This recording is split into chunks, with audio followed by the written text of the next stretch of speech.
Hey, you're listening to Soul Games, the podcast. Where we explore new ways to enjoy the game of life with a touch more soul. And a lot of fun. So let's play. Shall we?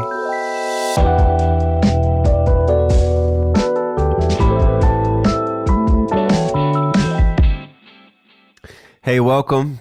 This is Brady, and I'm with my co-host, Emily Capshaw. Hello, hello. Today's conversation is called Asshole, Avoidance, or Adulting, a conversation around boundaries, the body, and sometimes being a bitch. Or today's episode, I should say, is called that. What is this conversation? I was having a conversation recently with a friend, and she said something that really stuck with me. She asked a question that I started pondering and really got me thinking on the direction of this conversation. And we were talking about boundaries and codependence and like navigating all of that and the fine lines that exist there and the ways that it can get misused sometimes or misunderstood. And the question she asked me was, I guess I just don't know the difference between not being codependent and just being an asshole. She's like, what's the difference between just like being rude and being an asshole to people and having boundaries and like not being codependent with them, and just this specific idea around codependence, which is another big buzzword that's connected into all of this. It's like, what does that mean in the context of even attachment and knowing that we are social creatures and we do need, on some level, it is a primal need to be accepted by the tribe and like being aware of that. So this idea of people pleasing is something that's maybe necessary in some instances. So I just started realizing how nuanced that conversation is around people pleasing and boundaries and all of this. And when is it that you're just being an asshole? Or when is it like, when is it selfish? When is all of that? Sometimes it comes off like being an asshole, right? Yeah. And sometimes... Is there anything wrong with that? Like, is there a morality conversation there? Like, is it necessary to be an asshole sometimes? Yeah. But there's also that, I think, point that you set up in the kind of the preface, which is like, is it either asshole or like avoidance? Is it or is there a third way? And or maybe it's just up to the person that's getting the direct experience, and for them to decide whether it was an asshole move or not. Like the way that something's expressed and the way that something's taken in or heard, like, can be obviously two completely different things for people that have been in relationships. I think we know that. Yeah. But just for like definition purposes, I'll go to the old Wikipedia and trusty Wikipedia. Wikipedia, and say what does Wikipedia say about what personal boundaries are? It says basically personal boundaries are the act of setting boundaries. Personal boundaries, or the act of setting boundaries, is the practice of openly communicating and asserting personal values as a way to preserve and protect against having them compromised or violated. It helps create a clear guideline, rule, or limit of how you would like to be treated. And they let others know what is and what is not acceptable. It honors our needs and wants so that we feel respected and safe. How do you feel about that definition? I feel good about that definition, because I do feel like it speaks to the fact that it's really up to the person setting them to decide what they are, and the purpose of them is sort of to protect their own value system. And so it leaves the room for that necessary nuance of there's not something specific that is or isn't a boundary necessarily. Like, it's all dependent on the person who's setting it to decide. Yeah. And I think that, the interesting thing about boundaries is like boundaries can be physical, they can be emotional, they can be time oriented. They can there's like a lot of different categories that can be in the context of friendship and romance, and like with a roommate, with a professional relationship. I like the idea that boundaries help protect relationships. They actually help protect one's own value. Mhm. And I think as we get into this conversation and talk about personal experiences, I think that it will come apparent, like sort of a deeper, more expansive understanding of boundaries. Like this conversation only really can be fully expressed if we drop fully into the body, if we drop into core emotions, if we dropped into our internal knowing, our intuitive Mhm. sense, and what works for us and what doesn't work for us. And I think for Yeah. me personally, I didn't see boundaries modeled super well as a Mhm. child. Like Mhm. I'm 41 and I'm going like, oh yeah. I think I'm just starting to learn this within the last year of my life, you know? So Yeah. I've had some big moments in the last year, which I'm going to talk about in the upcoming Yeah, episode.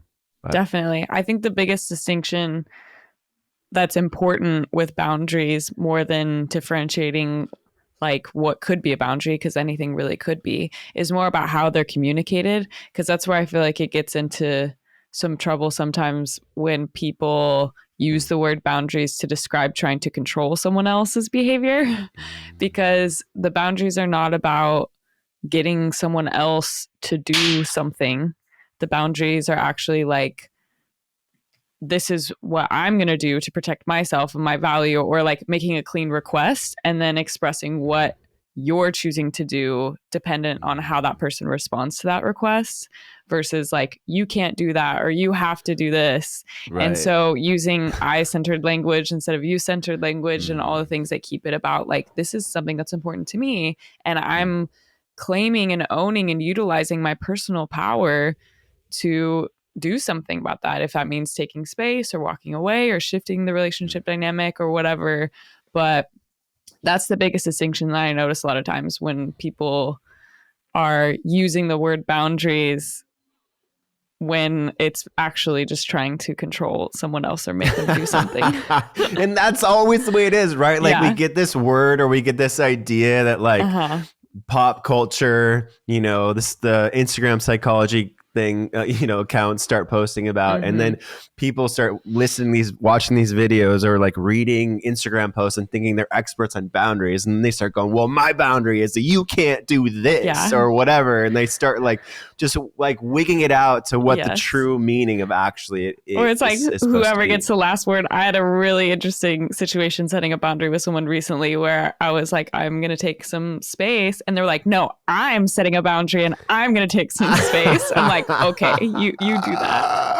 And I thought cool. that was so funny. Yeah. Great. It's like, good. great. I'm glad we you take some space from me then. Yeah, totally. Exactly. Well, should we jump into the first segment? Yeah, let's get personal. Let's get personal, where we drop into personal stories around this specific show episode: asshole, avoidance, or adulting. Adulting's hard, y'all. Here we go. Let's get personal. Personal. Let's get personal. I can kick us off with this. Kick us off. So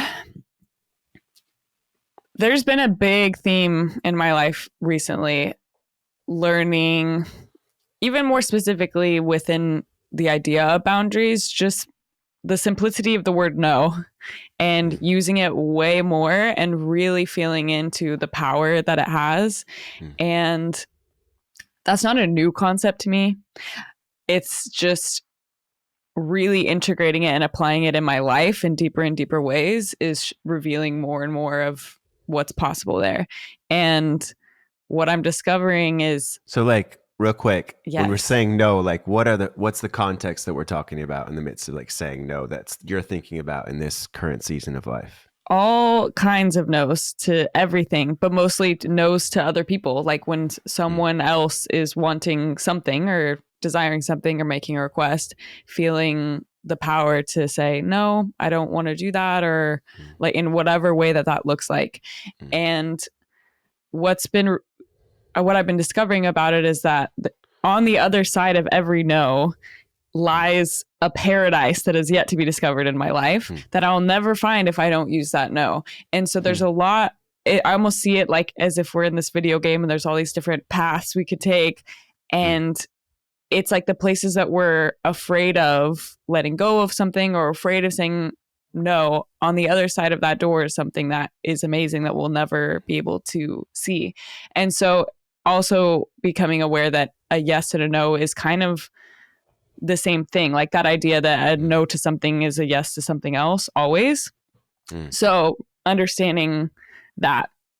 So like, do you have a personal moment recently? Yes. Where like so, the paradise opened up for you? Yeah. So on the other side of a no? The place that this is most alive for me in my life right now is because I'm recently single.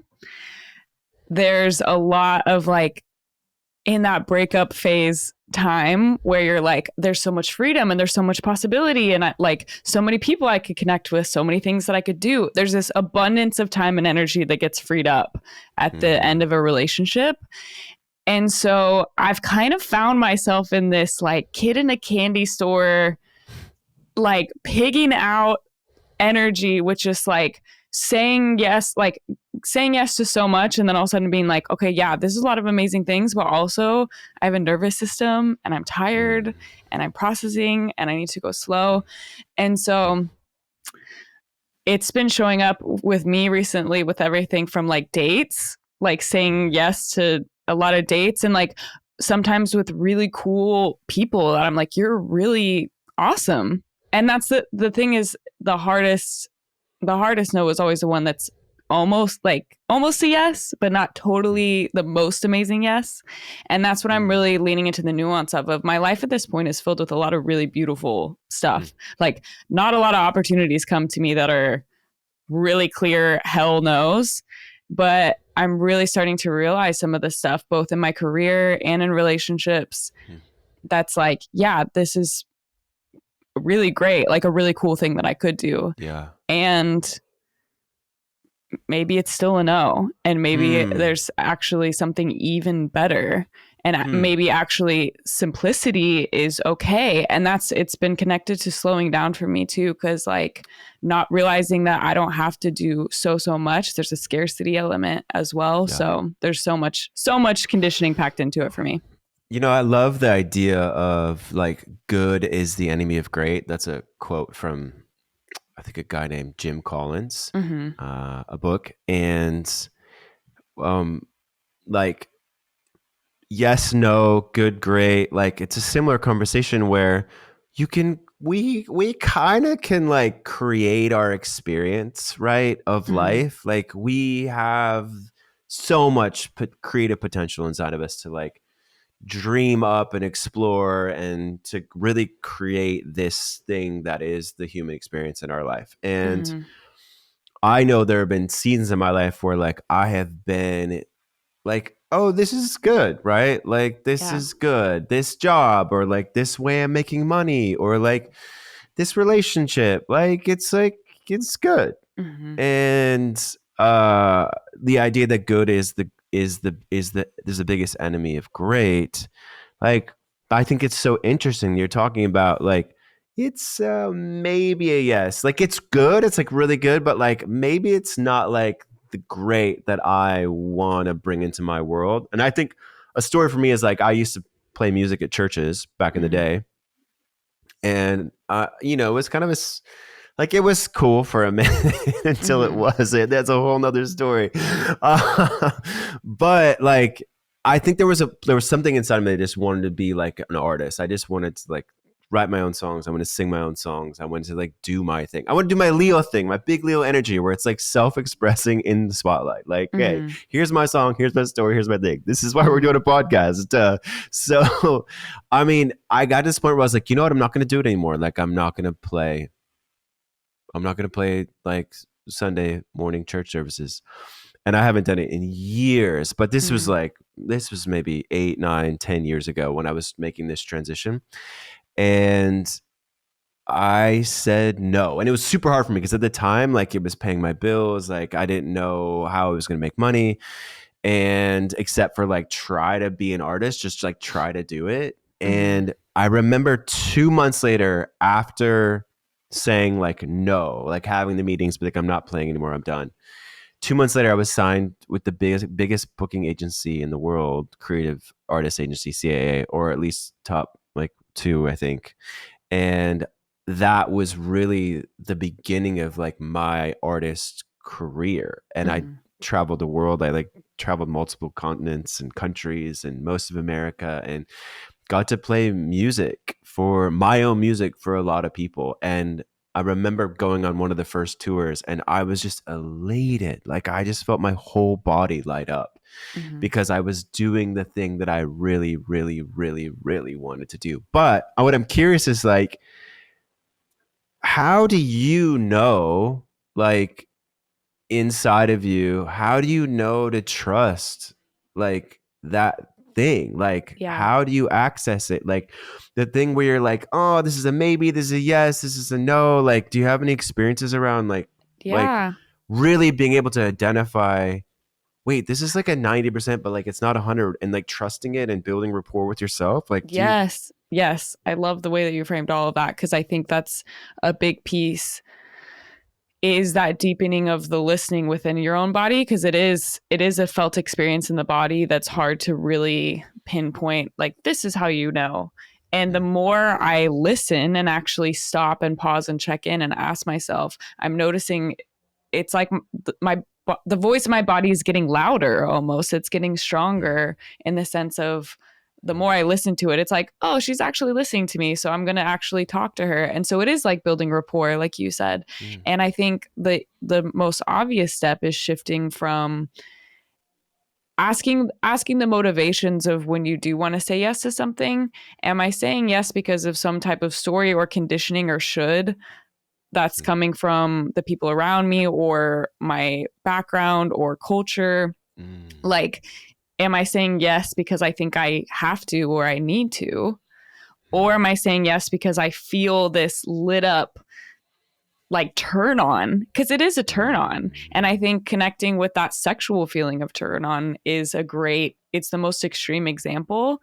And so when we think about what we feel when our body sexually is like, yes, that same feeling and energy is also what's present there for everything that's a yes in life. And so it is a felt mm, thing in the body. And so I love the idea of thinking of it like turn on, like, okay, where's my turn on? Like what turns me on? There's creative things that turn me on, and like that light up mm. feeling. And the more you listen to it and pay attention to it, it does seem to get stronger and more obvious in my experience. So where do you feel it? Like the turn on feeling?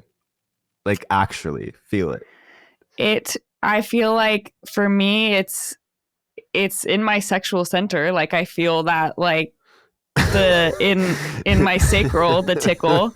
And then there's The sometimes like tickle there's like in the my lower ooh, abdomen, the tickle in your exactly. lower abdomen. Exactly. And then there's like a warm opening in my heart, like in my chest area, kind of goes, Mm, oh yeah. And then it's just I feel this burst of energy, because there's energy mm, that comes when we do things that excite us. And so it's like yeah. everything kind of gets brighter and lighter of like, yeah, that's exciting. That feels exciting.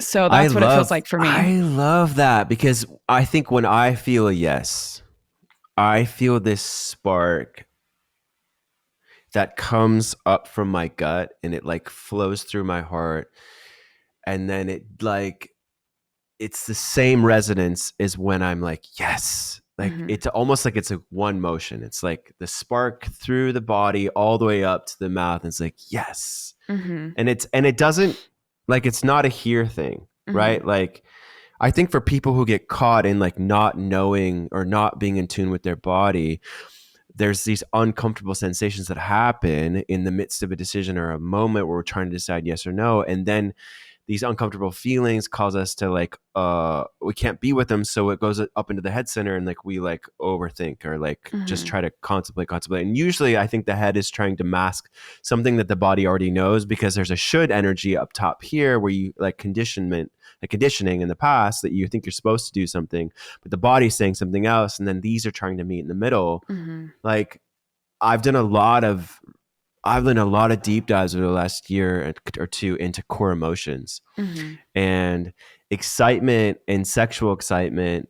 and joy are kind of like the three on the side that are like a bit more of like what we would traditionally say positive kind of Mm-hmm. emotions, although I don't believe in positive or negative emotions. Mm-hmm. And then the ones on the more negative side are like difficult oftentimes in the body are sadness, anger, fear, and disgust. Mm-hmm. And I think the like one anger has been a massive like deep dive for me over the last couple of years, like actually being in touch with my anger in person. And that has to do with personal value, which has to do with boundaries. Like this is the beginning of this whole conversation for me. And another emotion that was a really new experience for me to name and label my body was actually disgust. Mm-hmm. Like, and disgust is the feeling like in my body, like it's in my throat and it's like, what?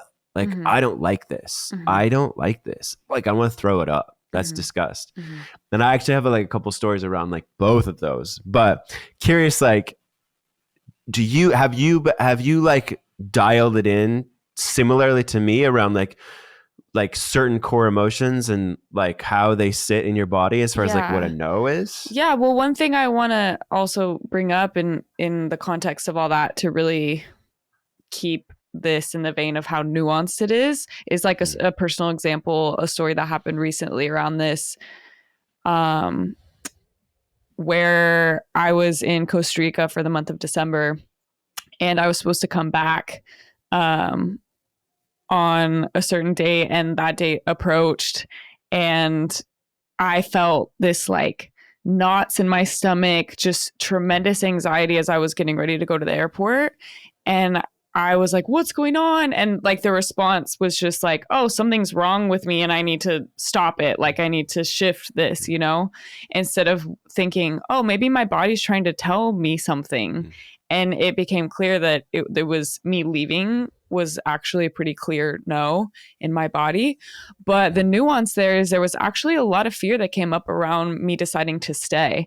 And so it's not like, I don't want it to sound as we're describing this that it's so obvious of like, oh, should I stay in Costa Rica? Oh, I feel turned on and happy. And like, so it's a yes, because it wasn't. There was so much conditioning that that came up in that moment that was making me so terrified of that simple decision, because I felt like there was obligations and there was like certain stories about what I should be doing and why I should be going home and why I needed to get back to all these things. And so because of all of that conditioning surrounding the yes, it actually kicked up a lot of fear. The yes kicked up a lot of fear. And so that happens sometimes too. And that's why this isn't like completely straightforward. And there was another, Yeah. like, I've been learning a lot of lessons around this recently, because just shortly after that, when I did end up coming back to LA on New Year's, there was a few different things that got presented as things to do. And there was some serious like conflict around some of it, of like some people having really strong opinions about wanting me to do certain things that like I just wasn't feeling really stoked about. And what I really wanted to do required me saying a really hard no that did hurt someone's feelings. And that brought up a lot of fear. And so it wasn't like, yeah, I'm going to go to this other thing. And so that's another like big lesson I've learned around this too, is there's a desire sometimes to moralize all of this and make it like the right or wrong around boundaries and no's and adulting or asshole or avoidance. The distinction with all of these things sometimes is like, the deeper question is, what's right? What makes me a good person to do? I don't want to do the wrong thing. I don't want to do the bad thing. So there's an invitation to go a little deeper to that and be in the yes and of it, the both and that, yeah, in that situation with the New Year's thing, I really had to sit with like, I made a decision that prioritized myself and chose myself, and it hurt someone, and sit with the discomfort of the conflict of that. Like sometimes me choosing what I need to do for me hurts people, and sometimes they get mad and sometimes they get pissed off, and there's juxtaposition there, and there's nuance, and to be able to hold both of that. It's so interesting. Like there's been this, Gabor Maté is kind of a guy that everyone's posting about. He's on a lot of podcasts, and you just actually were at a recent recording. Yeah, I was just with him 2 days ago, which is crazy. And I'm reading his book called The Myth of Normal, which he talks about this idea, and this is kind of a quote of his, which I think encompasses this dance that we're talking about in the context of boundaries. And he goes, people have two needs: attachment, which is also connection, and authenticity. And he says, when authenticity threatens attachment, attachment trumps authenticity. So the idea that, like, as a child, as a 5-year-old, whatever, we have this need to find a sense of secure connection in our caregivers, to have a sense of belonging in the community, to feel like protected and fed and safe. And we also have this need to like self-express, to like be authentic with what's happening inside of us. And then when that authenticity, like maybe we feel sad or angry, or we're not happy with what's happening, or we want something else, when that authenticity trumps like the sense of belonging or connection from the people that we need as a 4 or 5-year-old to literally survive, the attachment or holding on to some semblance of the connection is what wins like in the body or in the social dynamics over than the free, authentic sort of self-expression. Yeah. And I love that you're bringing this up, because he mentioned that at the when I was with him a couple days ago at this event, and it was my favorite thing that he said the whole night was talking about this. And I remember specifically he gave an example of like how this why it is that way, like why it trumps that. And he talked about, like, imagine a 5-year-old that, mom says, okay, you can't have the candy before dinner. They're like reaching for candy. You can't have candy before dinner. And the 5-year-old throws a tantrum about it. They're angry. They're frustrated. Frustration being a lot of times the way that these things come up that we're shamed about at a young age. And so the frustration turns into this acting out. And then the mom puts the kid in timeout. And so then the kid learns, when I express my emotions that are authentic to me, I lose connection. And that sticks so deeply for them. And so what do you think they're going to choose next time when they're feeling this emotion? Slowly you start to learn to suppress. So kids naturally, they're authentic as fuck. Like babies, like when have you ever seen a baby like hide their emotions? That's something we learn to do more and more. And so there is this journey in adulthood of like coming back to authenticity. Well, I've got a story. Like I have a literal exact story in that context where I don't know if I'm 8 or if I'm 10 or 5 or I don't know, but let's just say I'm 8. Okay. And it was a Sunday morning. I'm from a small town in Minnesota, New London. On Sunday mornings, our whole family went to church. Like it was a half a mile away, New London Evangelical Covenant Church. And for some reason this morning, like I think I was just mad. I was frustrated. I was angry.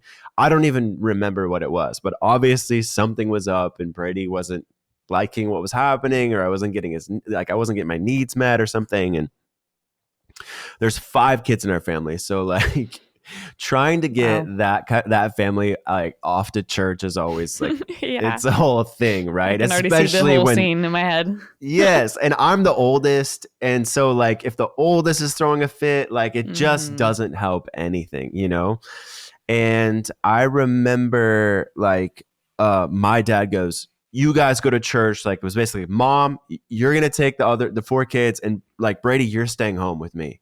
And I was like, as an 8-year-old or whatever, I was like, like everybody goes to church all the time.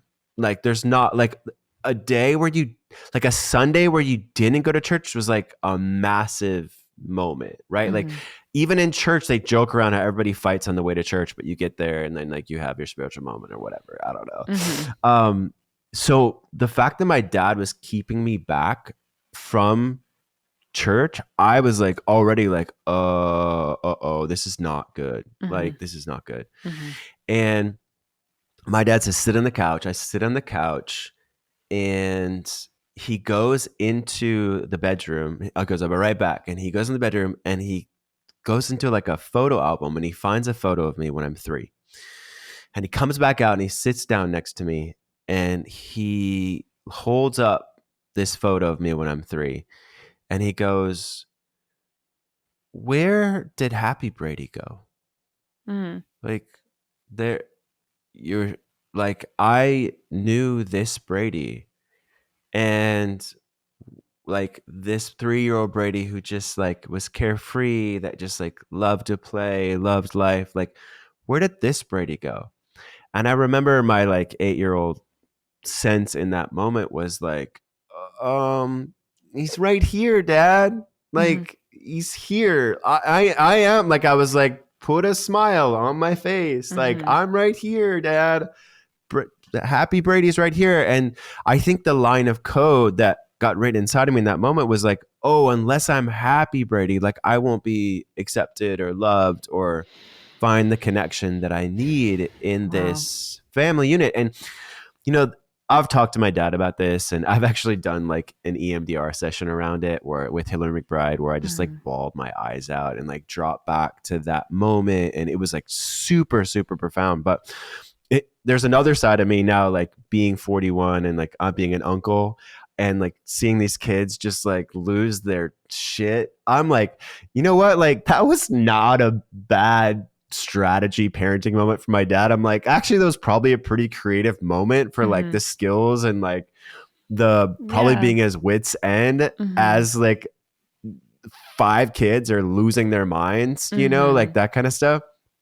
Um, and so I like have this like deep compassion for him, but I Of also course. am like, no, like I needed to be happy Brady. And then that turned into I needed to be Brady that always felt excitement, or wait, I know that when I win and I achieve things and I'm the best, like I feel happy, and like I Mm-hmm. like to feel happy, and like I don't know how to deal with disappointment, and I don't know how to deal with anger or these things I don't like or these negative sadness in my body, but like I'm going to keep chasing this feeling, and I know that to get that feeling I have to perform at this level. And so it just like keeps like doubling down, and I was like, oh, then I had to be the best, and then it was whatever, and now I'm, and then I hit mid-30s and I'm like on a reality show and I go through a massive breakup, and I have no, I am suppressing all these bodily experiences, and I have no idea how to be with what is happening Mm-hmm. in my body. And it was Mm-hmm. like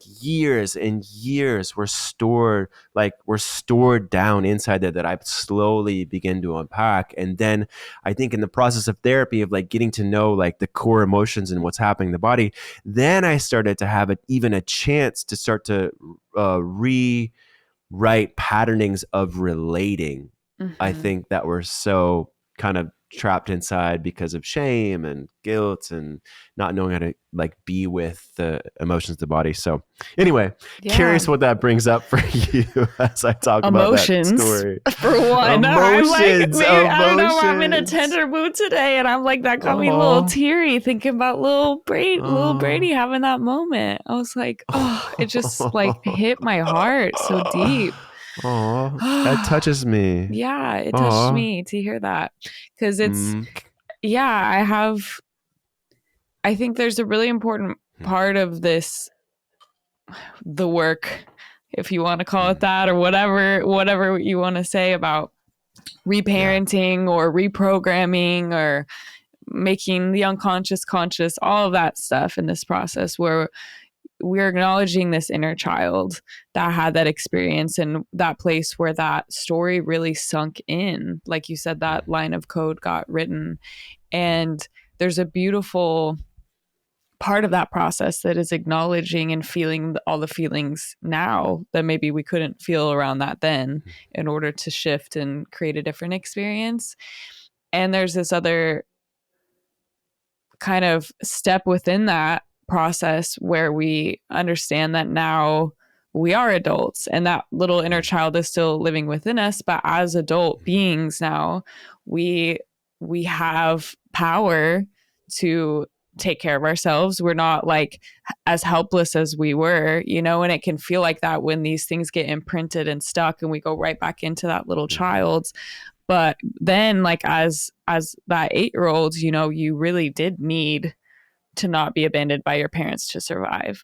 And so part of that process, I think for me and my experience has been loving and acknowledging that little girl and feeling the emotions and shifting into we're grown up now and we got ourselves and we can piss people off and be okay. And there's that balance there of like, yeah, it's good to want to be a good person and to, you know, ahimsa, nonviolence, all that beautiful love and light stuff.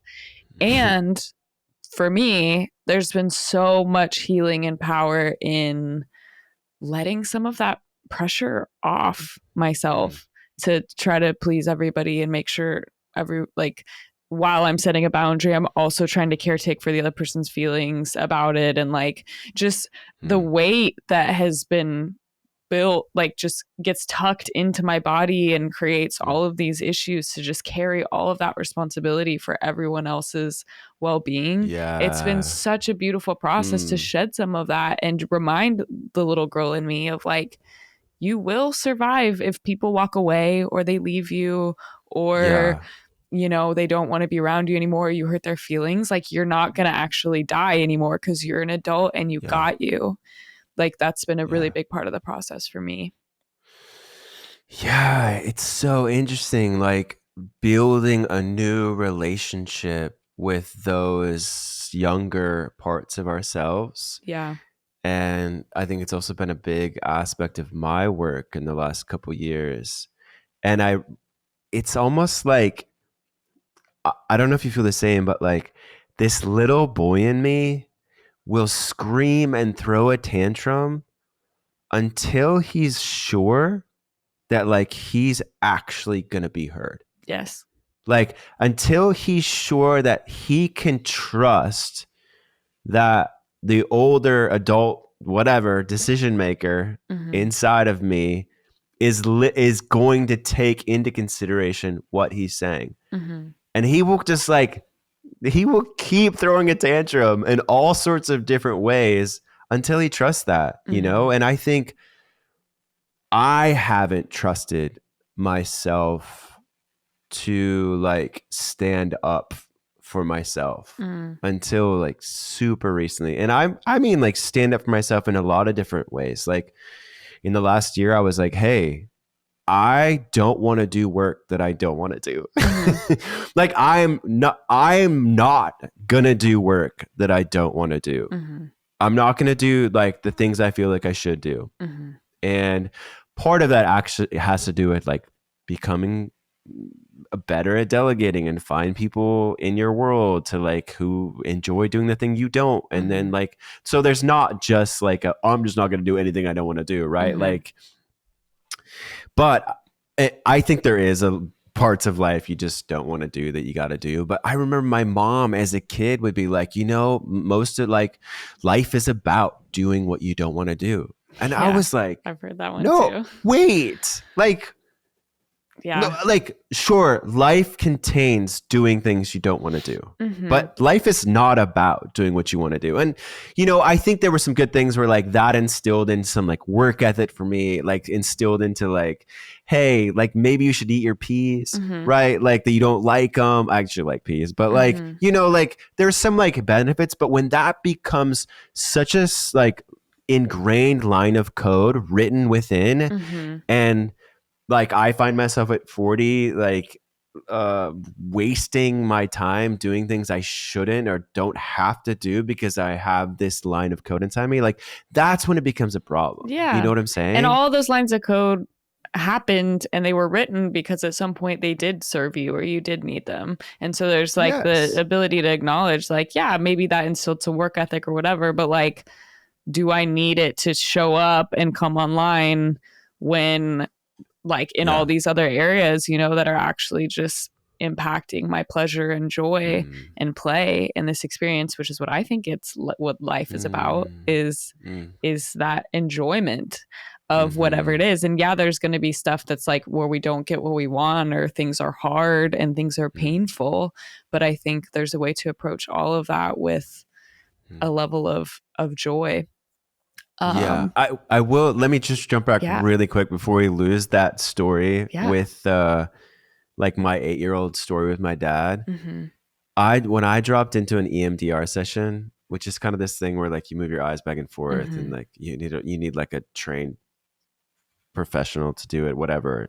And my friend Hiller McBride was like so gracious to do it. And anyway, I'm like back in that moment with myself, like my adult self was back in that moment with my younger self and my dad. And I began to like say some things to my dad on behalf of my 8-year-old self. Mm. Like as an adult in the room, and just like expressing the authenticity of like standing up for this kid, and that he needs his needs met. He needs to be Mm-hmm. heard and needs to be cared for, and then being there for him and saying, hey, I've got you, you know. And then there was like this moment, like it was maybe an hour long experience, but then there was a moment where Hillary said, I want you to now, Brady, take your 8-year-old self by the hand and show him what he's going to experience throughout his life. Mm.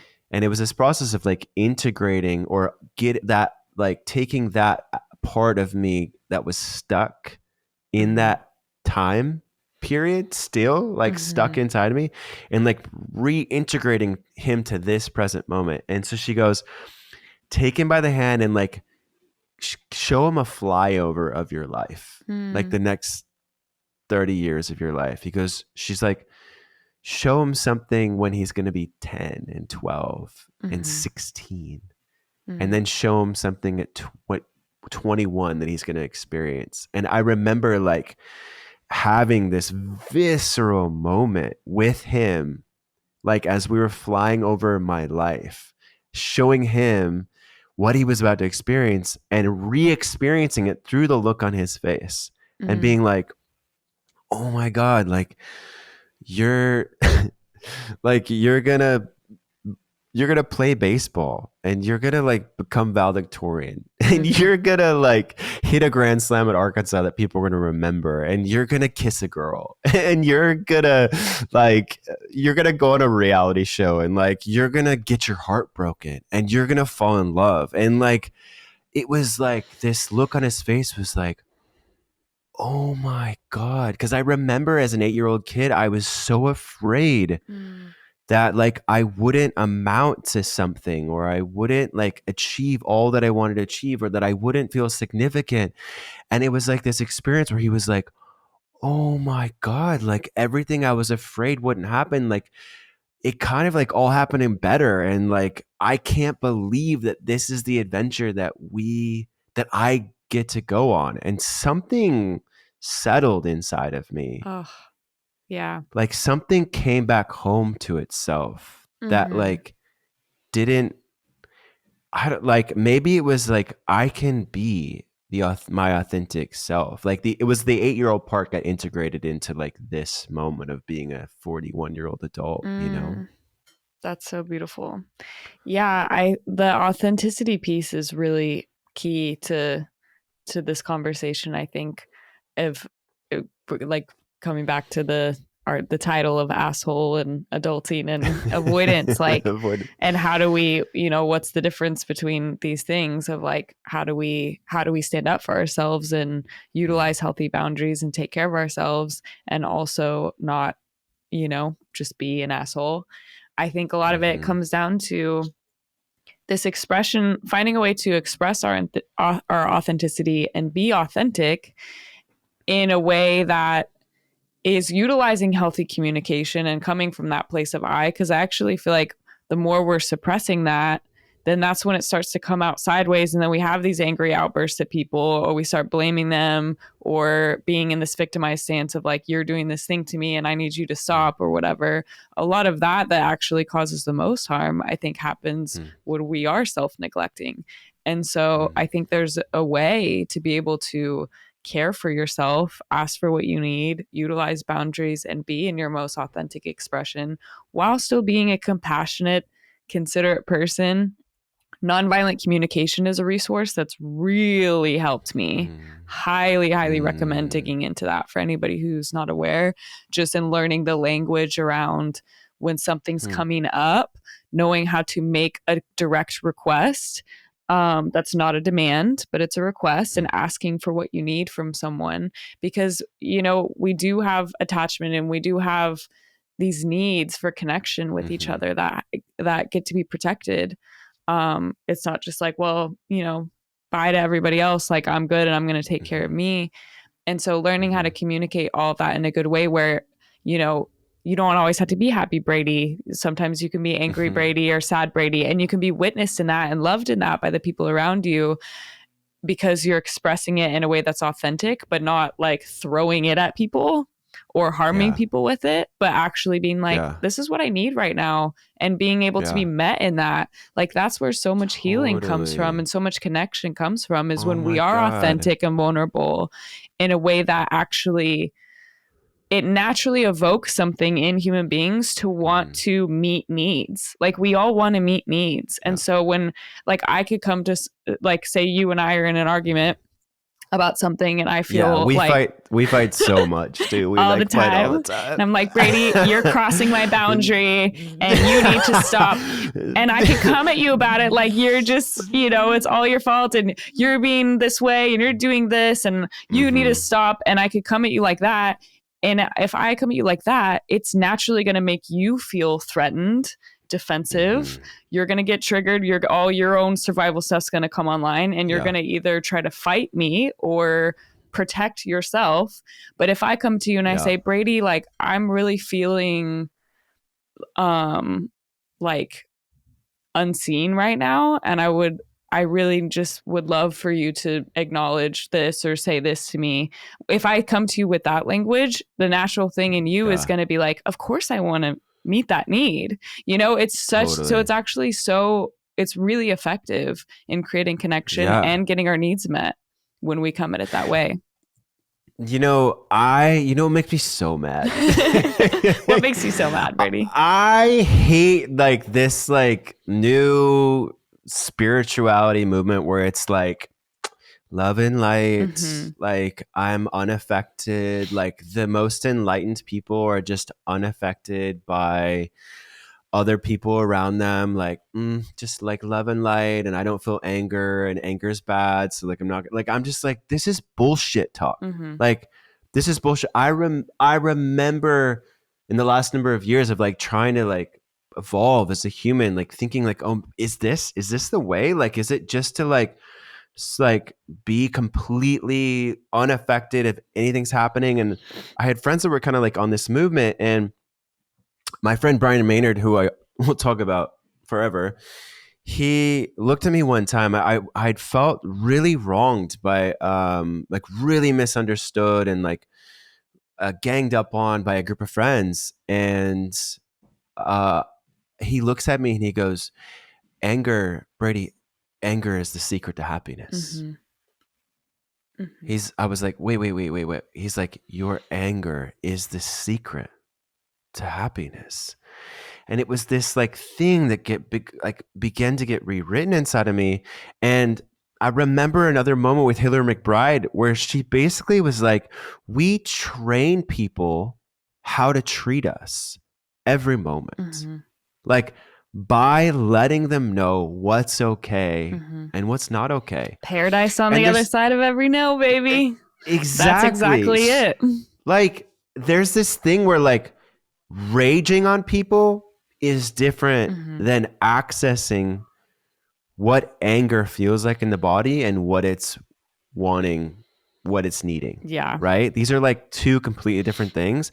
Like, now when I felt anger, because anger wasn't welcome, like I used to write on, I had this like, my dad's awesome, but like I was an angry kid and I just would, whatever. And he made me write this quote on my wall that was something like, the difference between professional athletes and amateur athletes is that professional athletes know how to control their emotions. Mm-hmm.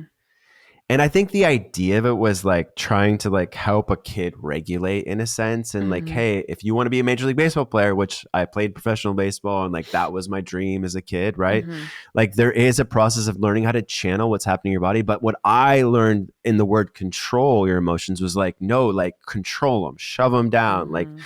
like lock them up, like do the opposite, like change my state. And that's why I don't like I'm into some things in the realm of like, okay, we can change our state, like we can like, get out of a spiral, that kind of stuff. But like if we're ignoring what the body, the intelligence of the body, or we're ignoring the Mm-hmm. sensations that are happening in real time, then we're missing out on some like deep wisdom, Mm-hmm. that like our body wants to communicate with us. And that's like a lifetime journey, Yeah. right? Yes. Like, And it's a moment to moment journey too. And there is like a lot of benefit to digging really deep in that beneath what it seems like on the surface when it comes to the signals of the body. Like my Costa Rica story, of like, oh, I feel fear, I feel anxiety, like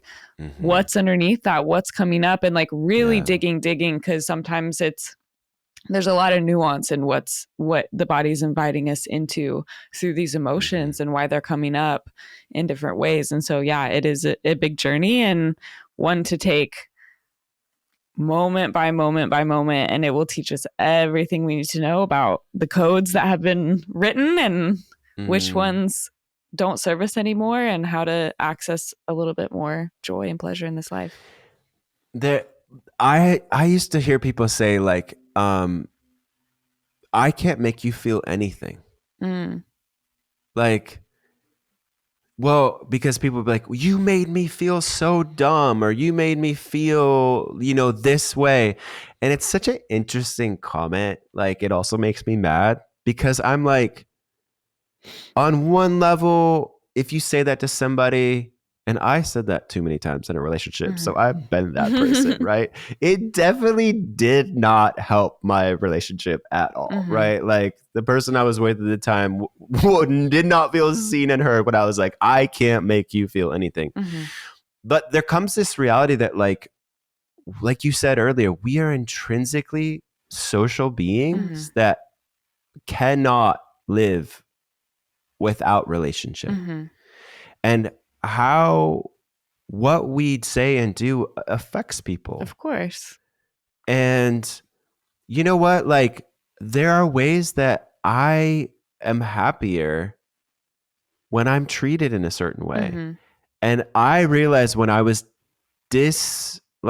disconnected from my anger and disconnected from my disgust, I kept staying in the same patterns of the way people were treating me because I never verbalized my authentic expression of what I liked and didn't like. Yes. Was never free to come out. So I never communicated to them enough that I didn't like something. Yes. Because I was so scared because like I was like, what happens inside of me is like, well, I would rather have this much connection rather and not communicate my truth rather than communicate my truth and lose the semblance of connection that I feel like I have. And as like an kind of someone who identifies a little bit more on the anxious side of the attachment scale, it's like, are we connected? Are we connected? There's always like this like low grade fear as like, I don't want to lose, like, I don't want to lose this connection. Right. So it's been such an interesting process for me. And also like to explore those really scary moments where like, hey, I'm going to speak up for myself. Yeah. Like, I'm going to be like, hey, this is not okay. Yes. Yeah. And I think when we do that, it creates an opportunity to be able to acknowledge both that, yes, the things people do affects us and we have personal power. And you're using your personal power by expressing your own values and your own needs. And when they're not being met, how it makes you feel. And so I think there's a big difference. Anger has been something that I definitely had a lot of childhood conditioning that taught me to shove it down, don't feel it, don't have it. It's been a lot of work for me that I'm still very much in to access my anger and figure out what to do with it.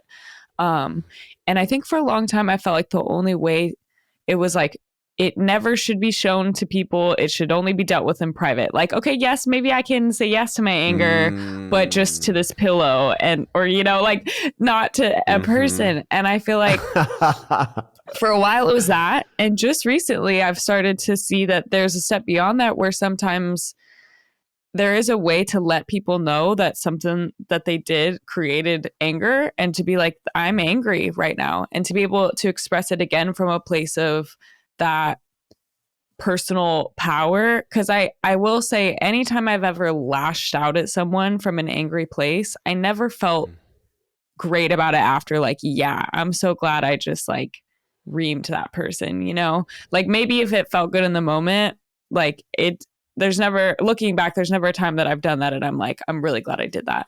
But there are times where I'm really glad that I told someone, this thing you did really hurt me and it made me angry and it's not okay with me. And so because of that, I'm going to take this action. I'm going to set this boundary. I feel great about the times that I did that.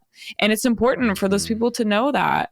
And I think there's a way to give that information, let your anger be witnessed and seen by the person who, you know, did something that hurt you or violated a boundary or whatever, without being like, you're this and you're that and just like making it about them. But it's actually more healing to own your own experience, while still acknowledging that your experience is based on something that this person did. So that communication creates an opportunity to hold both. Totally. I think what I was early in this, in the last few years when I started to learn some of these things, I would start to communicate like, hey, that hurts, or like, that doesn't feel good to me. And the interesting thing was I would notice like who I felt safe to like say that to and who I didn't feel safe to say that to. And then the different power dynamics and the different things like that. But then there was a moment where I was communicating, I felt like in really with wisdom and with some awareness and with some nonviolence and some ownership, and trying to like articulate like, hey, this is not how I want to be treated. And the problem was like I kept being treated repeatedly in those kind of ways, but I kept going back to the person. But I kept being like, no, but like I can communicate this, it can change. Like I had like deep hope for like this relationship, but like it kept like not, it kept feeling horrible to my body and I didn't like it. And I think ultimately there are moments where like you just have to leave. Yeah. And like your anger can say like, hey, I don't like this. Hey, there's a boundary, like this, whatever. But ultimately like anger protects, it protects the self, it protects the value. And there are moments where like, I used to be like, I can like endure anything. Like it's kind of that professional athlete inside of me. Like I can do anything. I can do the hardest. Like I'm going to like fight for it. I'm also like a hopeless romantic. So I'm just like, yes, like this is going to be literally like, the same. Right. It's like, I just like, I think I can handle everything and no one else can handle anything. I'm like, no, I'll just protect all of you because I can take all this shit, but everyone else is the most fragile being ever. Like that's the story in my mind. Yeah. And this will be like this crazy love story where we like went to the like far reaches of the ocean and we made it back and we shouldn't have ever made it and whatever. And I think like that had to die inside of me. And well, it didn't have to die, but the process of it dying was really painful. Yeah. And also like on the backside of like going like, actually, I have to go. Yes. And it's hard. And I could have, it's the hardest thing. Yeah. It's the hardest thing. And it's not like you're a bad person or I'm a bad person. It's just like this dynamic doesn't work anymore. Yeah. And that's that was a really difficult realization for me. Like historically has been like, it's not working, even like not just romantically, but like in the context of like friendships. Yeah, like they say actually like friendship groups turn over every 5 to 7 years, like as kind of a natural process of modern life. And you know, when I like a couple years ago, I started learning these things, and I was like, it was so hard for me to like look at the person across from me, like at a party or at a coffee date or like at a drink hang, and I would be like, hey, I'm gonna go now. Yeah. Like we're 30 minutes, hour and a half, and just being like, and not being like, hey, so I gotta get back, I gotta do some stuff, I gotta clean up, whatever. No, it was like literally being like, hey, thank you so much, I gotta go. Yeah. I'm gonna or I'm gonna go. Like, thank you, I'm gonna go. Knowing and just when like it's time to go and let it go is and like just valuable. being okay with it. Yeah. And then there's like the grand scale, right, where it's like a relationship, and it's like, or a job or any of that like kind of stuff. I have to go. And I think knowing what disgust feels like in the body, what anger feels like in the body, what that excitement feels like in the body, what bliss feels like, what arousal feels like, I think these are the beginnings of like a life where you start to get freed up internally because you're paying attention and not repeating, not like old alignments with things that aren't working anymore. Like things keep getting disturbed inside when the outside environment keeps not working for you. Does that make sense? I think most it's a both and. Most of the pain and suffering that I've experienced in my life has been directly connected to my unwillingness to let go of things when it was time to let go. And I think a lot of that comes down to just our aversion to death. And when I say death, I don't mean just the death of our bodies, because I do a lot of work around death, and a lot of what I share and teaches around the idea of death as this energy that's in every moment. It shows up all the time, and everything that's it's part of this life experience is that everything's dying and shedding and changing and shifting and evolving. And when we're in resistance to that and we want to cling and we want to keep things feeling the same and looking the same so we can feel safe and comfortable and secure, it causes a lot of suffering. And this, I mean, that is Buddhism in itself, like we suffer when we are in the Buddhist idea of attachment, not to be confused with relational attachment like we've been speaking to. But when we're clinging to something and not wanting it to change, it's going to create pain for us because everything is always shifting, dying, changing, evolving, moving into different form. And so to listen to the body, like you're saying, and knowing, because the body's going to tell us when it's time. And that's been one of the biggest learnings of my whole life that's created more freedom and ease and joy and pleasure, is being willing to respond quicker to that, knowing that it's time to let something go, and to not be averse also to the pain that comes with that, because it is the grief and the pain of losing is hard, and being willing to feel it is something that's really, really beautiful and will create a lot of joy and all the wonderful things that we're not yet experiencing because we're holding on to the thing that's like dead, and we're like, no, I have to have it. I can't let this shit There's go. still life. I'm gonna like stay in it. Get one last thing. Yeah, it is super difficult. Especially, do you have any final stories? Yeah, just the final thought I think on this before moving into the social stuff is like, I mentioned earlier, like that there's a scarcity piece to it for me. And I think one thing I've been realizing too in this breakup season that I'm in right now around no is that it's okay to say no, even when there's not a clear thing that you're saying yes to instead, and just to be in the empty space that the no creates. And I think there's a childhood story for me of needing to also be the overachiever and to do so much to be loved and to get connection. And so I've always, my whole life, had the need to fill my schedule, fill my time, have tons of friends, tons of like just needing tons of everything, and just to feel this sense of worthiness and sense of love. And so if I were to take 8-year-old Em and lead her through like, look at all the things you're going to do in life, it would be a lot. She'd be like, wow, this is overwhelming. You've done so many things. You're probably tired, would probably be the reaction. And so now it's like, entering into this new decade of my 30s, there's been a big shift for me around it's okay. I don't have to say no with like, have you heard the idea no is a complete sentence? Have you heard this? Yeah. Yes, I It love doesn't that. have to be no because I have this other thing. It can just be no. No. And for me, I've had to face off with the deep discomfort I have, which is part of like colonization and capitalism and so many different things that condition us to be this way. But there's a discomfort to just be doing nothing, to just exist, to have an empty day and not feel like I'm wasting time or being worthless. And Mm-hmm.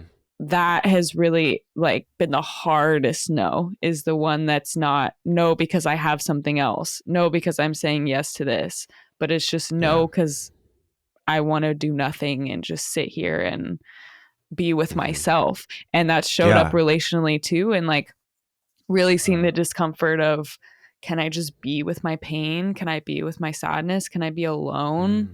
Because like that's that need to constantly be with people and doing things and distracting myself. Like a lot of that, they're all could be beautiful things, but I'm really learning to come back to this minimalism with my time and my energy and my things, my physical belongings, like so much of it, to really just strip down and give myself this gift of slowness and Mm. spaciousness. And there's a lot of old childhood stories that have to be faced in order to give myself that gift of like, this isn't going to impact my love or connection or worthiness. And there's still going to be people there, if I tell them no Yeah. and they'll be there next week, we can hang out another day, like whatever it is that feels like I have to make sure I am filling all my time Mm-hmm. right this second. And yeah, Yeah. that's been a big one for me recently.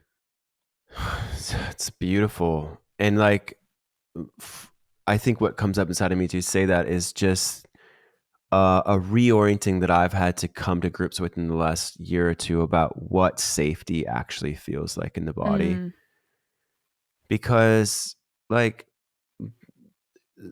I just think I was attracted to intensity or mm-hmm, to certain things, right? That are probably super early, early pre-verbal bodily experiences of being a premium, all this kind of thing. So, uh, what what I found that changes things once you have some awareness around like patterns and stories and younger parts of yourself is like new experiences with safe people. mm-hmm, mm, And I think I've oftentimes tried to have new experiences where I'm going to communicate new things, to try to have new experiences with like old people that were already in like patterns that are like so ingrained that it's like really impossible for them to change without like an entire reboot, you know? mm-hmm, My friend Derek always says, relationships come to these times, like these like seasons where they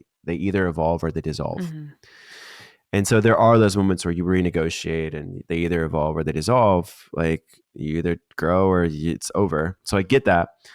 But like safety and recognizing what safety actually feels like in the body versus what I thought it felt was a really new experience for me. mm-hmm, And safety is really the prerequisite for like almost any true transformation. mm-hmm, And safety felt really boring to me. It felt super boring, mm-hmm. and that's why I was like, oh, I I don't resonate want with anything. that. I'm gonna jump off the cliff. Like I'm gonna dive into the water, even though it's 7 feet deep, because like I'm a dude, and like I do crazy stuff, and like I'm gonna flip off this sign as a kid, and like into the snow, and like I'm gonna do a backflip on a wakeboard and like crash 100 times before I land it. Like I am that person. Mm-hmm. One of my favorite things is being with people and just not talking at all. Like literally just being Mm-hmm. the people that you can just be silent with, especially if we're cuddling.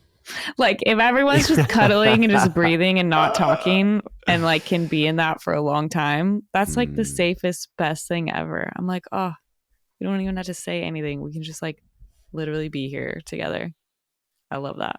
spoken like a true 9 on the Enneagram. Yeah, I'm like, can we all just like lay in a cuddle puddle and just not talk?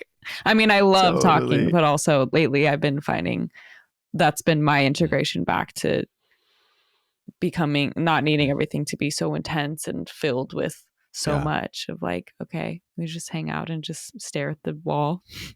Just breathe. Feels good. I love it. Just breathe. All right, now we're moving into the second segment of the podcast, Let's Get Social, where we talk about Instagram, articles, TikToks, social things that we see in the world around the idea of asshole, avoidance, or adulting. Let's get social.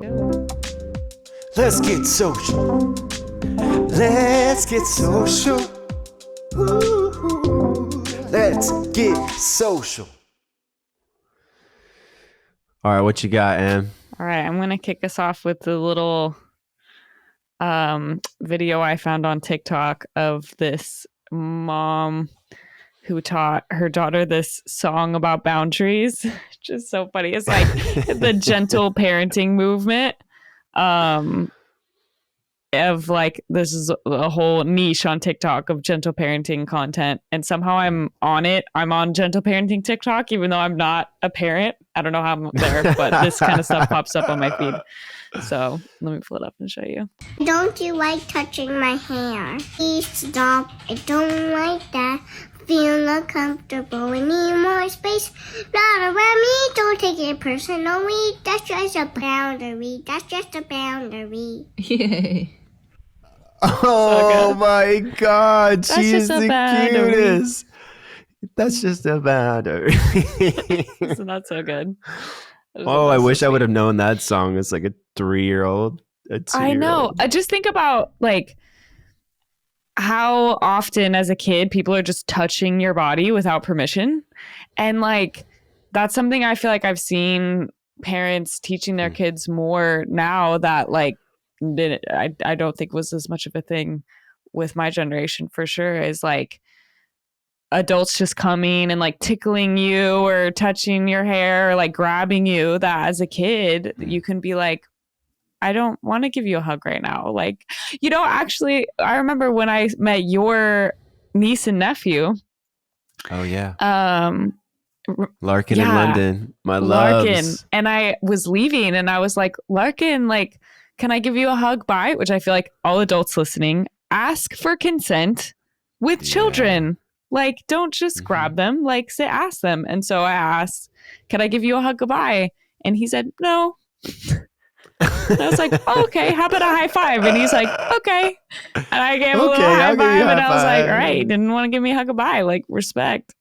And yeah, so totally. I thought, yeah, this is an interesting thing about that little cute song.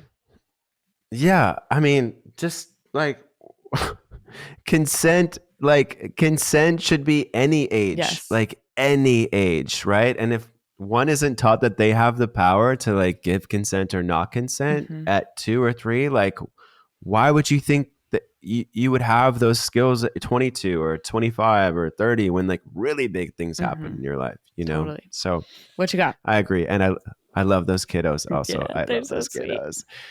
All right. This is not directly a boundary sort of like piece of content, but I think it like floored me when I listened to it. And I think we talked about it for a second, but this is a video from Mark Manson on his Instagram, like an Instagram reel, where he basically says that people overestimate love. And it really connected with me, so I'll play it now. I've been writing and giving relationship advice now professionally for almost 15 years. And I have to say, the biggest misconception that people have is about love. People overestimate love. Now, don't get me wrong, love is fucking great. It's amazing, feels incredible, adds a lot of meaning and purpose to our lives, but love does not fix a bad relationship. And I see this is the biggest mistake that people make over and over. They're in a bad relationship, they're suffering from lack of respect, lack of trust, lack of chemistry, compatibility, and they think, well, I love them so much, we'll make it work. Now, you know, I applaud the optimism and the intention, but the fact of the matter is that love doesn't actually fix or cleanse relationships. Love amplifies whatever relationship is there. So if you have a highly dysfunctional relationship that hurts both people, the love will actually amplify that dysfunction and that pain. If you have a healthy, functional relationship, then love will amplify that function and that healthiness, making both people much better. And so love, you have to actually be very careful with. Just because you love somebody doesn't necessarily mean you should be with them. And just because you love somebody doesn't mean the relationship will ever be good. That is so deep. Like, and we won't get into this conversation, maybe another podcast where we'll like talk about love and like what love is and what love isn't, because that's an amazing conversation that we've actually had. But I used to have this idea that like, no, love, like I can like overcome anything and I can be treated in any way because like my love knows no bounds. It's unconditional. And, that was like an idea in Christianity, right? Like we were supposed to be like God, like unconditional love. And the thing about boundaries is like boundaries have some condition to them, right? Like they're like, hey, this doesn't work or this does work. And so I like Mark Manson, he wrote the book, The Subtle Art of Not Giving a Fuck, which, is an interesting book and I appreciate some takeaways from it, but I really loved what he talked about here, how love, like the difference between love being an important factor in a relationship or things that are actually more like long-term potential, like chemistry, trust, compatibility, respect, and that comes back to the boundaries of like actually being with somebody who hears you when you don't like something, who honors your requests when you want to be treated in a certain way, who can actually like meet you in that space. Yeah. So thank you, Mark Manson. Yeah, that's beautiful because I think it is. Yeah, relationships are conditional and that's like uncomfortable to acknowledge and sit with. But I think it's wise to come from a philosophy of loving and protecting yourself as your first and foremost primary relationship. And being it when you do that, like you mentioned earlier in this podcast, it's actually it serves the relationship because there's this idea that being loving has to be by nature self-sacrificing and self-abandoning, and in my experience that does not serve a sustainable, healthy relationship to be that way and to call it love. It's actually really not. Totally. Love it. The next one I have is, I don't have a video to show of it, but I wanted to bring up this TikTok creator that I found. I started following, whose handle is called People Displeaser. So the whole account is dedicated to breaking the habit of people pleasing, essentially, and all just different content about this idea of being a people displeaser instead of a people pleaser. And there was one particular idea that this creator talked about in the idea of boundaries that I thought was kind of funny, of joking that boundaries are that pop psychology needed a fun buzzword for just standing up for yourself. And so we call it boundaries to make it like spicier and like cooler, but it's literally just standing up for yourself. And standing up for your own personal value system.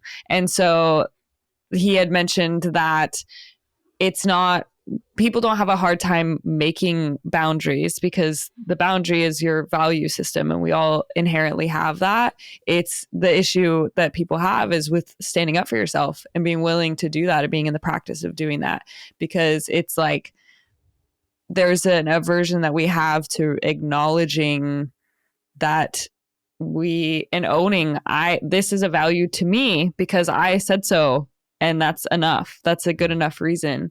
And oftentimes we're willing to sacrifice that to the greater cultural norm or the shoulds, and to really understand that aspect of boundaries and how it relates to people pleasing, of this is my own personal value system and it matters because it's mine and I get to decide what it is and I get to stand for that.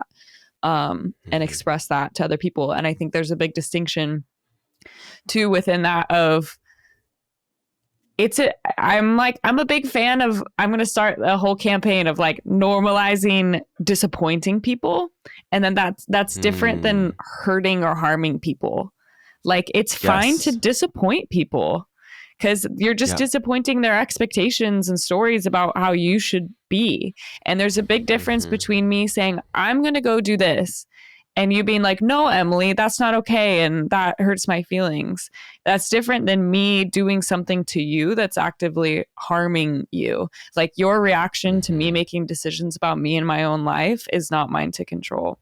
And so that's something that this idea of the people displeaser was something really interesting on TikTok that I found. So recommend. I heard about a story of, I think a medical expert right before COVID really like took off in 2020. I think this was maybe like late February of 2020, early March of 2020, where it was like, oh, there's this strain of, this virus and what's going to happen. And like, there was all this speculation and there were people talking, is this going to be like a big thing or a small thing? And I was like, it's not going to be a big thing, and ended up being like a crazy thing. And anyway, I don't care where you stand on the COVID thing, but it was just a wild phenomenon in the world. And this medical expert was asked, like, when a pandemic sweeps the world, like, what do you foresee? And he just basically like said something to the effect of, like pandemics, they happen across people groups. Like that, we've seen it throughout history. And unfortunately, like babies are going to die, old people are going to die, women are going to die. Like, it's just something that happens. And like, I don't think the answer was much more than that, but cancel culture, Twitter, and like all these articles, all these people were like just erupted the next day, like in the next 24 hours, is like, how dare you say that shit? Like, you don't care about babies, you don't care about women. Like, and there became this thing where like, if you don't take the vaccine, you don't care about old people at all, like self-isolate and all this kind of like crazy cancer culture, like came at him, like this respected, I think like 70-something-year-old medical professional who's been in the media for years, right? And he comes out the next day, and my friend was telling me this story, and he says, do you know how he apologized? I go, no. Because in my moment of life in that time, I would be like, oh, I'm so sorry. And like trying to make amends with everything and re-explain and like over-explain and try to make people understand. And he goes, he wrote a tweet and he said, regarding the interview yesterday on whatever the station was, I misspoke. And that was it. Like, I was like, wait, he didn't, no, he just said, as a 70-something-year-old man who's been through enough experiences in their life to like literally, like, when grandma and grandpas are like eating and they're done, they just get up. Like they just get up and they walk out of the restaurant. Really, like, have mastered the subtle art of not giving a fuck. You don't need the book, right?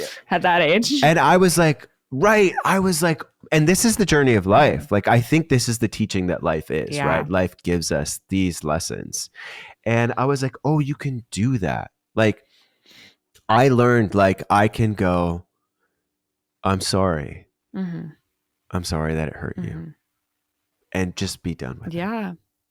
Yeah. And that was a really valuable lesson for me from that guy, from that man. That's really beautiful. So. Yeah, because I feel like that's the flip side of us being able to communicate our own boundaries, our own needs, and our values to other people so they can learn that and not assume that people know.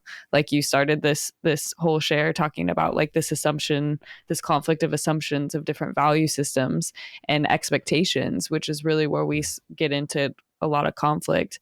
And as I feel like as I've started to trust myself to express that more, then I also trust other people to express it more and release my own responsibility of trying to read other people's minds about their own needs and to know that people can communicate to me their value systems, and if something is hurt, if something I do hurts them, and then I can assess, like, you know, if I feel like I want to take responsibility or apologize or make amends or whatever based on this, but to just walk around carrying the weight of, like, that there is this collective should about anything, which cancel culture is kind of that, you know, it's like a weird moment of like trying to feel like we all just should know these weird rules and lines and they're all the same for everybody. And it's like, if you mess it up, then you're canceled and you should disappear. And like, it was a very extreme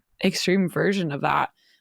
That distortion and toxicity, I think that's happened in culture, of thinking that there is some expectation or value system that we all need to be following, other than the agreements between people in a given relationship. And that's just one of the weird things that happens with social media and technology and connecting the world at this level, where we have such wide culture, is a really wild thing to begin with, that even creates something like cancel culture. Because typically, you know, you and I, if we're in relationship with each other, would navigate for ourselves what expectations we have. And to be able to try to do that on a wide collective scale is just like, you can't do it. It's just not possible. Totally. It's not possible. All right, moving into the last segment of the podcast, let's get deep, where we ask each other a question. Today's question will come from We're Not Really Strangers card deck. So let's play the music. Let's get deep.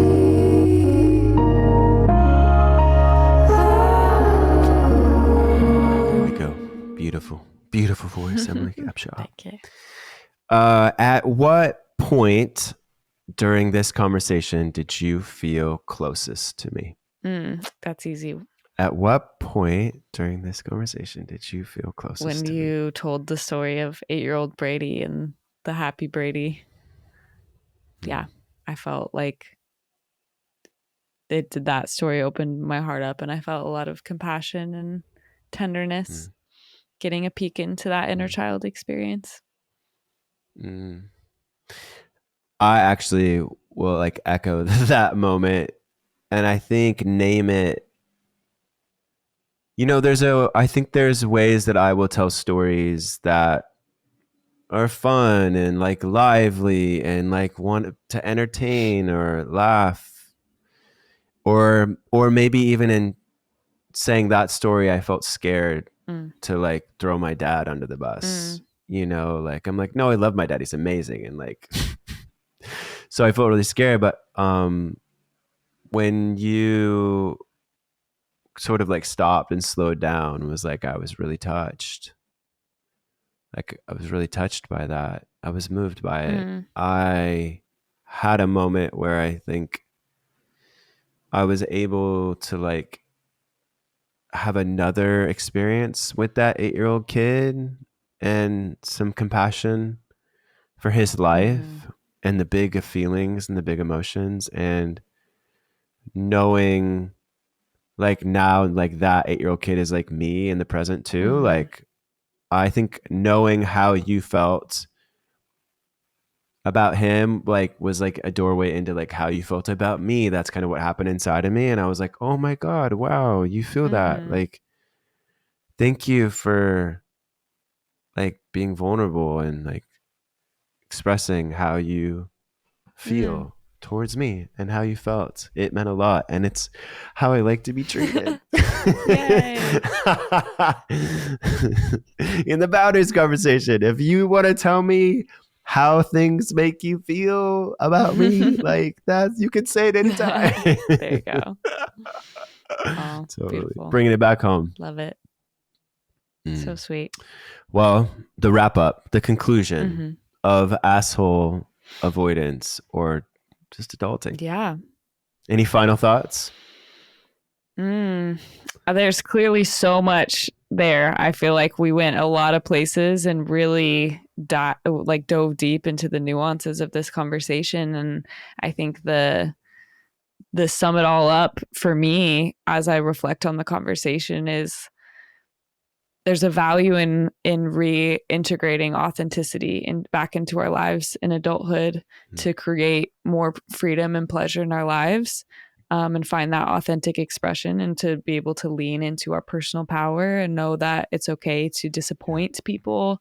It's okay for our actions to cause strong emotions in ourselves and others, and to be able to navigate that. It creates closeness and vulnerability when we speak our values and our needs to others, and it creates an opportunity for those to be met, and that creates secure attachment, which we love. We love secure attachment, so that's great. It. So yeah, and I think the distinction of how we do that with tools like nonviolent communication can be the way to not lean into just assholeness, while still being authentic and feeling our emotions and being seen in them and standing for ourselves and our values.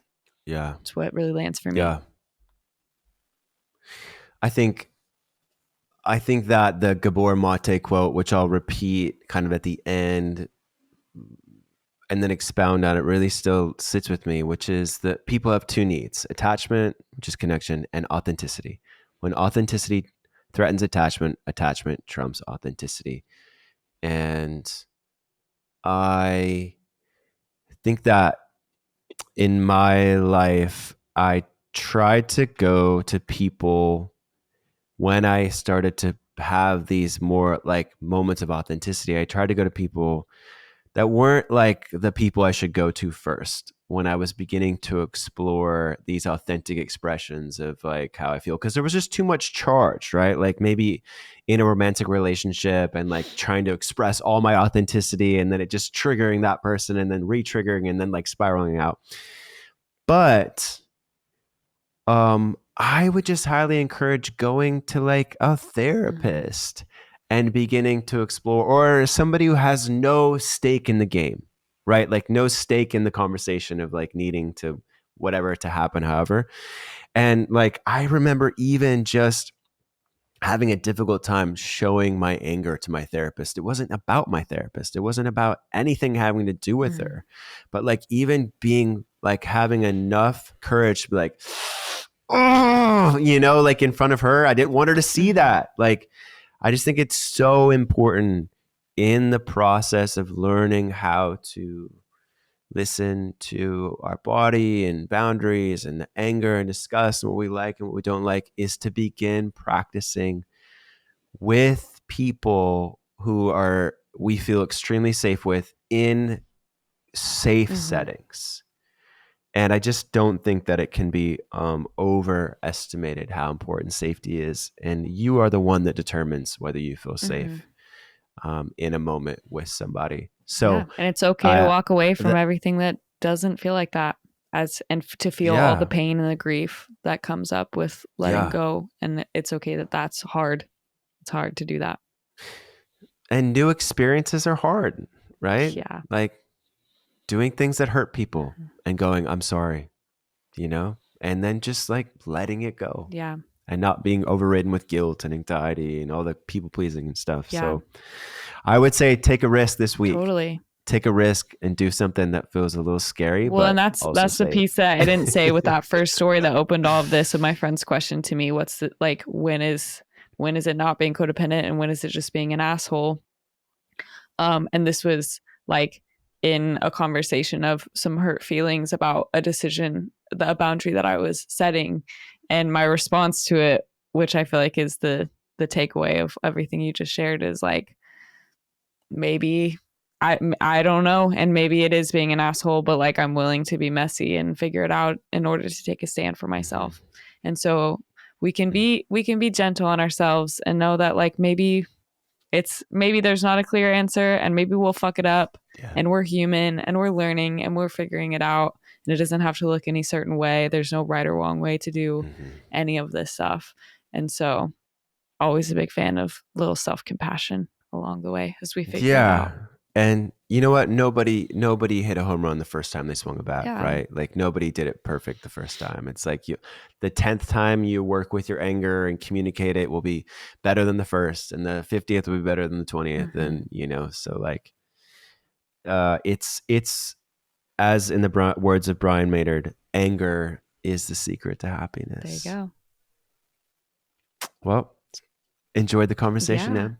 Thanks again for another beautiful chat. Thanks everybody for listening. See you next time.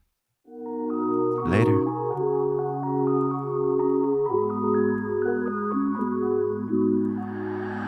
Hey, thanks for listening. Yeah, thank you for spending some time with us. If you want to find out more about what's happening with Soul Games, find us on Instagram @thesoulgames or go to thesoulgames.com. Would love your help in rating and reviewing the podcast. And don't forget to subscribe to stay tuned to all future episodes. Hey, and if you're loving these episodes and they make your life a little more beautiful, please consider signing up for the paid subscription of Soul Games, the podcast, or even donating through listener support. Yeah, we'd love your support. All monthly subscribers will get access to bonus content, previous episodes, and be the first to know about exclusive upcoming opportunities to join in on the Soul Games community. Yeah, we're really excited about the Soul Games community, where you'll have a chance to connect with myself, Emily, and others who are on a similar journey of exploring new ways to enjoy the game of life with a touch more soul. Well, we appreciate you all so much, and as always, it's a pleasure to be with you. We are your hosts, Brady Toops and Emily Capshaw. Thanks for listening. Yeah, thanks. Love you. Bye. Soul Games, the podcast, is a production of Soul Games Media.